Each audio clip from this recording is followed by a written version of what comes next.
Hello and welcome to the Big Picture on February 1st on this big budget day. Now the budget isn't merely an account of the government's income, expenditure and planned layout of proposed revenues and spending for the next fiscal. In the peculiar conditions of the Indian democracy where elections are in perennial season, the political message in a budget has to be equally astute as the economic reasoning. It will be premature at this stage to judge the impact of Arun Jaitley's fourth budget. Early signs are that it is a prudent presentation, keeping in mind the domestic and global constraints that the Union Finance Minister was operating under. He seems to have presented a decent budget while maintaining fiscal prudence and managed to direct the spending in right areas without sounding too populist. It heads in the right direction. On this edition of the Big Picture, we'll look at the political signals that have come out of this budget. Joining me on the program today are Vinod Sharma, political editor of the Hindustan Times, Sanjay Singh, political editor of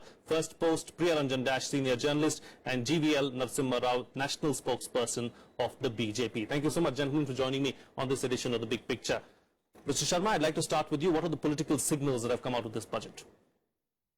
Well, I was looking forward to, if we are talking about transparency, if we are talking about a clean polity, if we are talking about curbing black money in a public life, then I expected the finance minister to propose through a legislation a limit on party expenditure.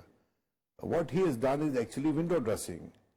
Reducing the limit of anonymous donations from 20,000 to 2,000 means what?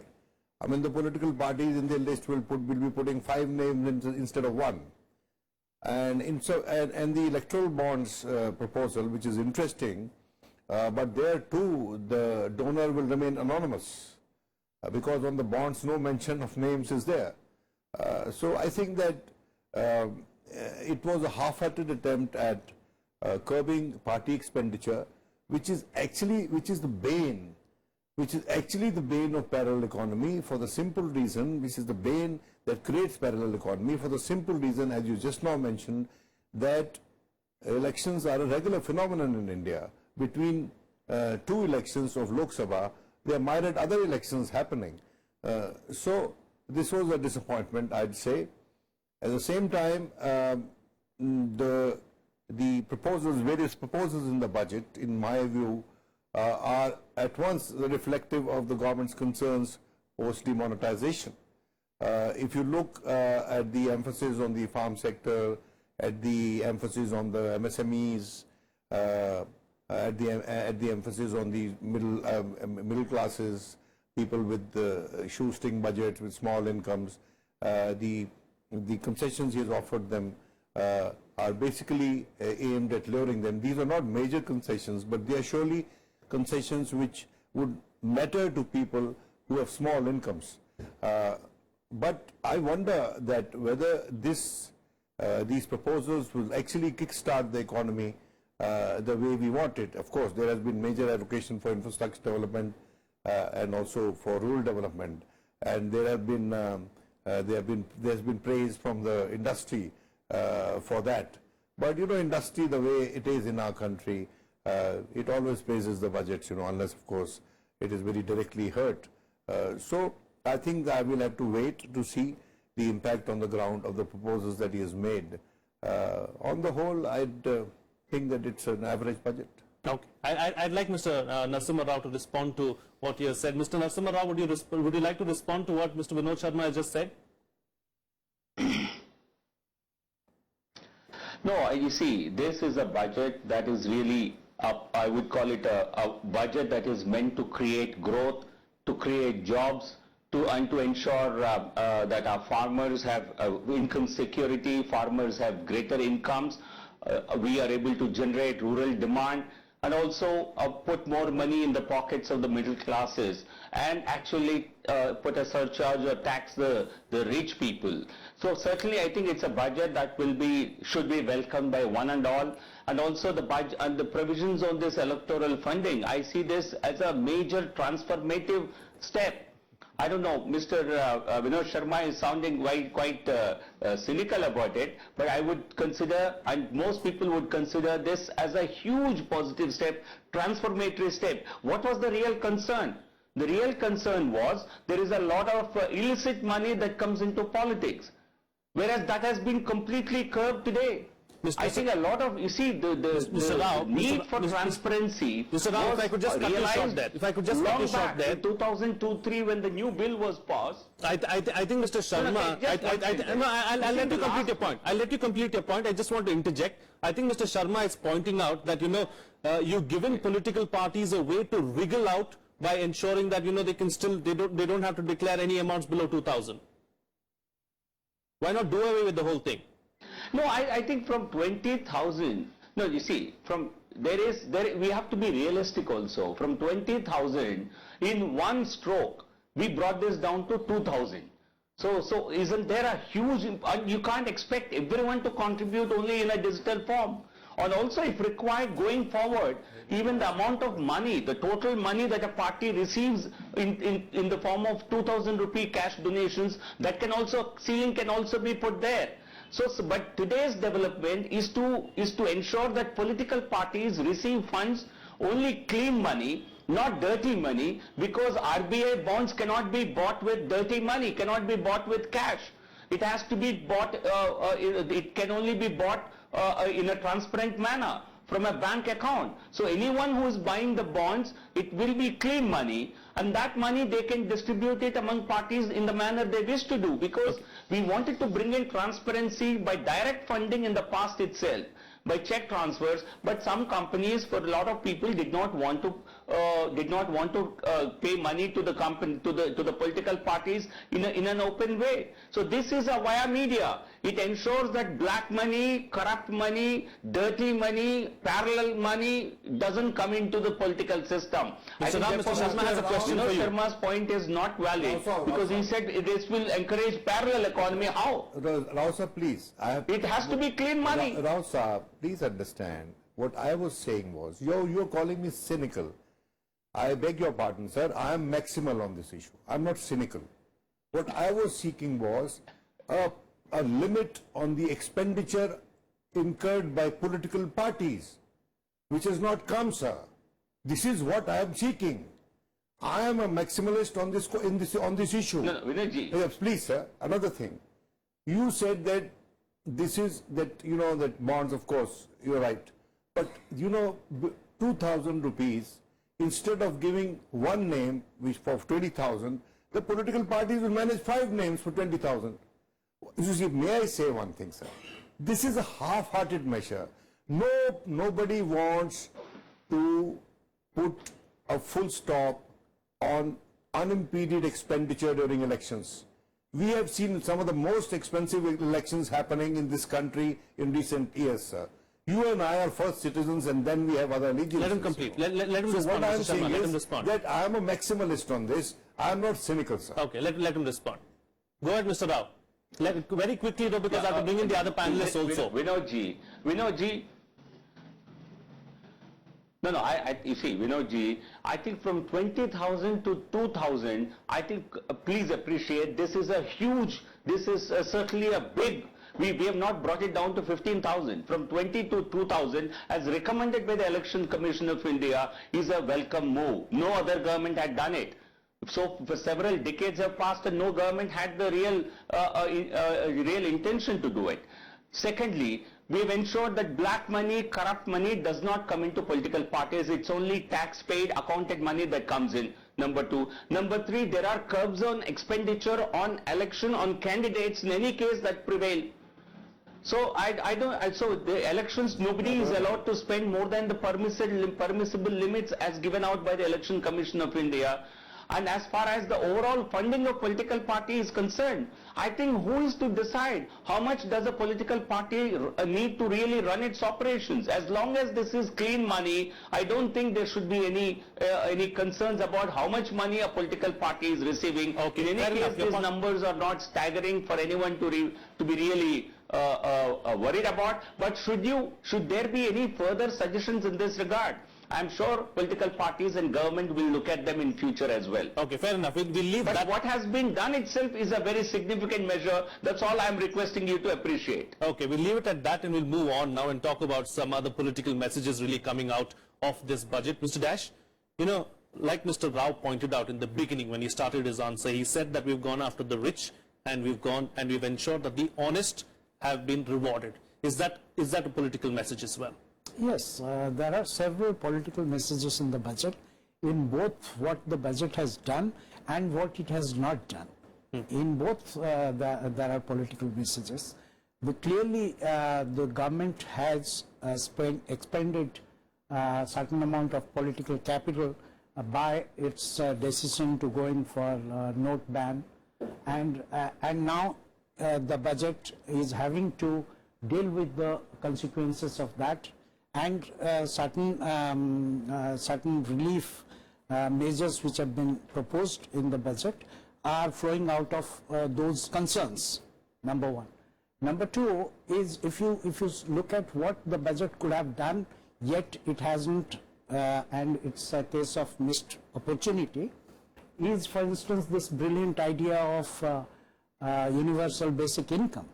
Now that's a radical, that would be a radical reform of the way you approach, the welfareism in this country, and the structure that we have followed all these years since independence.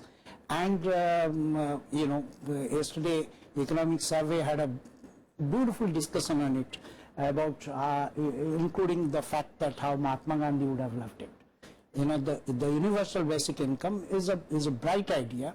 It's a appealing concept. Could have this government perhaps had the opportunity to do this this time, because it is already in the middle of its term, 5-year term. It did not have this particular budget. Perhaps last budget would have been, but this government has earned another extra budget by advancing the budget presentation to 1 month. Thereby, the last budget that it will present, the 2019-20 budget, that can be a full-fledged budget. So this government gets to present 6 budgets, including the 9-month budget that is presented in 2014, July 2014. Now, if you look at that, that's been a huge missed opportunity. Many of the other things tough decisions that required to be done have been held back because of political consideration. The fact that we are in the middle of 5 state elections where 20% of the total electorates in the country are going to polls, and the fact that demonetization has created a political atmosphere where you have to address the immediate concern, including things such as the reverse immigration, which is reverse migration, which is taking place, and the distress in rural economy of the country, naturally lends itself to the kind of priority that you get to see in this budget. Now, the government, which has been arguing in terms of moving away from entitlements to empowerment, the budget has been per se forced to reinforce the concept of entitlement in many ways. If you look at the subsidies, in previous years, the attempts at targeting those subsidies, this year the effort is missing. Sure. Because of the political consideration and the present political context in which this budget is being done. Now look at the labor market reforms. That was one area where certain moves had been made, including from some states like Rajasthan, and including in certain sectors by the center, such as in apparels and ready-made garments. There was a 6,000 crore. There is a mention of that in this budget, but that has already been done last year, in the current year, and announced. Now those labor market reforms, for instance, couldn't be pursued because of the present political situation, where you've had job losses, and where particularly in such labor-intensive informal sectors. Sure. Now, so look at even the tax reforms that are overdue. You have on the external side, you have the Trump promises that are getting actually translated into policy actions, and so we have the real situation of not only protectionism increasing or or some kind of a revisionist attitudes towards globalization, but also the fact that Trump could enact actually bringing down corporate tax rates to 18%. Indeed. Now the government, which was committed to a corporate tax reduction, of 25%, has provided that to 96% of the companies. But in personal taxation, the relief that it has offered of 12,500 crore cutting across, that's relevant, as Vinod mentioned, to the small earners, small income earners, but it is not a concession, or it is not a tax reforms that perhaps it would have done had the political context been different. Sure. Sanjay Singh, I want to bring you into the picture now. 20% of the electorate will go to polls over the next 1 month. This budget, has it addressed the needs of those 20% electorate? See, this particular budget was important for 3-4 reasons. A, it was advanced.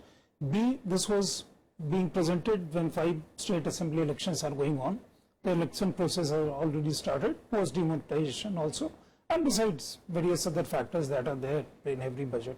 I think the political message which this government wanted to send has succeeded in that part, because if you see the budget, right from the beginning, it's good that the finance minister says that burden of expectation on this government was huge and therefore they have tried to do whatever they could.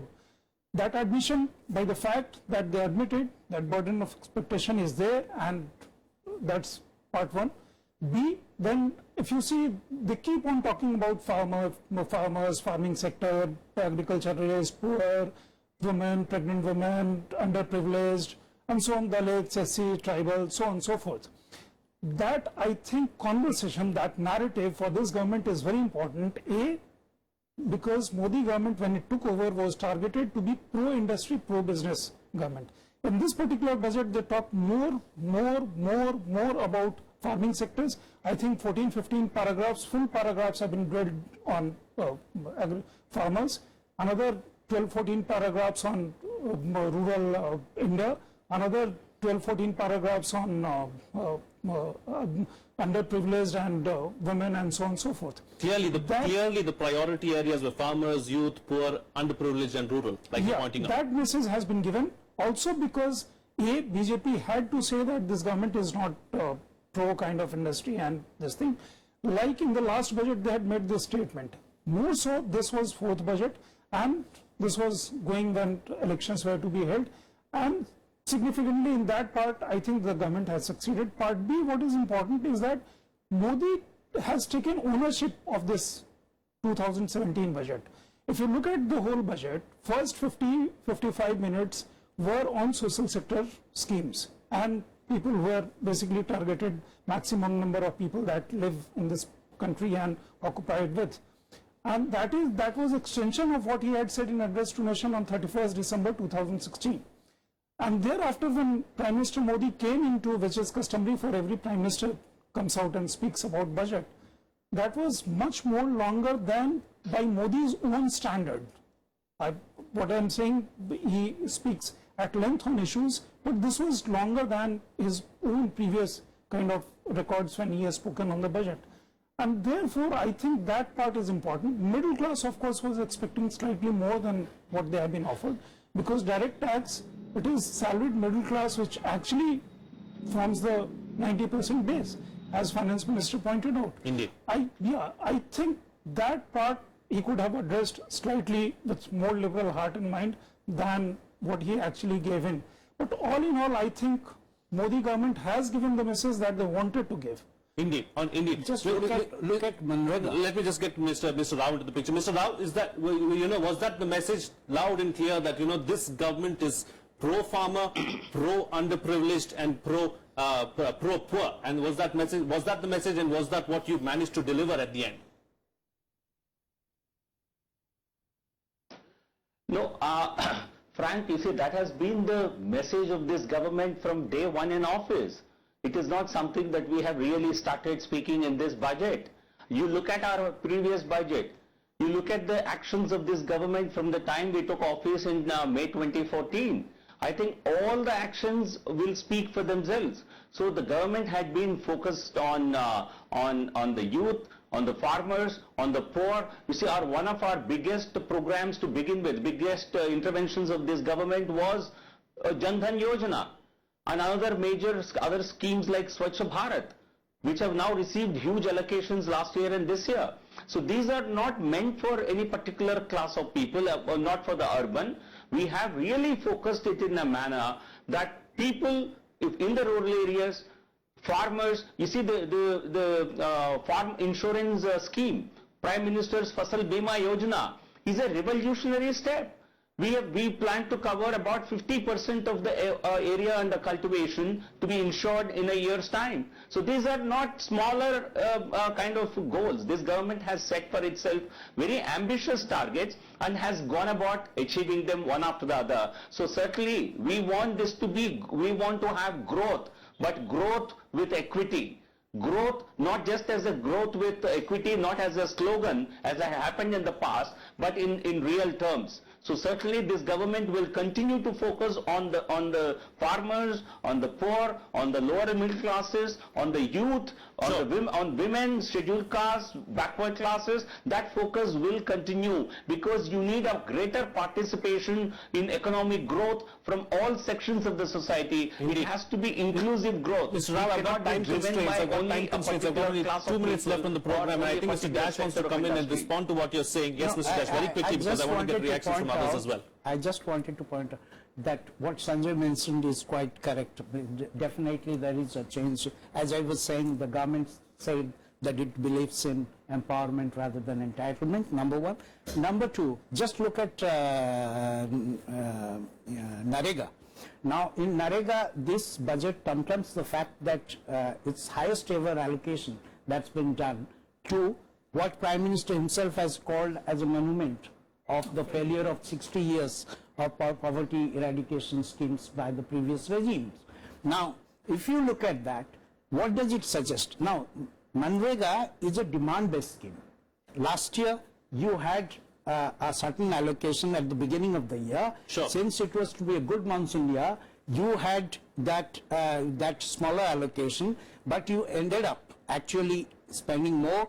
There is still 2 months to go for this financial year, so it is going to be 47,500 crore. This year, from the beginning, you are proposing 48,000 crore in Narega because you are anticipating, because rural distress seems to have gone up post-monetary. I'm out of time, Mr. Dash. And you are anticipating more people to demand work. Mr. Sharma, was the Finance Minister constrained by the directive of the Election Commission in ensuring that this budget was a populist budget? May I say one thing? That, I don't know, of course, you must celebrate the budget, but the kind of celebrations I'm hearing are very misplaced, you see. In the middle, who asked the government to present a budget in the middle of the election campaign? To keep the focus on entitlement? Nobody asked them. So surely, this is an election-driven budget. And surely, the money being promised to the people is people's own money. And no government in this country, this government betrayed some tendencies from which it had to hastily withdraw, namely the land acquisition bill and all that, that they realized pretty soon that this India is too variegated to be focused just on one area. Indeed. So I think India remains a welfare state. This budget is a realization of that fact, and one hopes that entitlement is replaced soon by empowerment, that the farm sector, which is made remunerative rather than relief-oriented, as I see from this budget. Indeed. Quick closing comment in just 10 seconds, Sanjay. What I found interesting was mention of one paragraph on dairy farming. Few days ago, Amit Shah in a rally in UP talked at length about dairy farming potential in Uttar Pradesh and how this could have impacted. I think this time the synchronization between party and the government was good, so that the budget was presented in our social sector was emphasized in the manner it was emphasized in the budget. All right. On that note, we'll have to call it a wrap on this edition of The Big Picture. Vinod Sharma, Sanjay Singh, Priyaranjan Dash, GVL Narasimha Rao. Thank you so much, gentlemen, for joining me on the program and putting things into perspective for us. Do stay tuned for our continued coverage of Budget Day.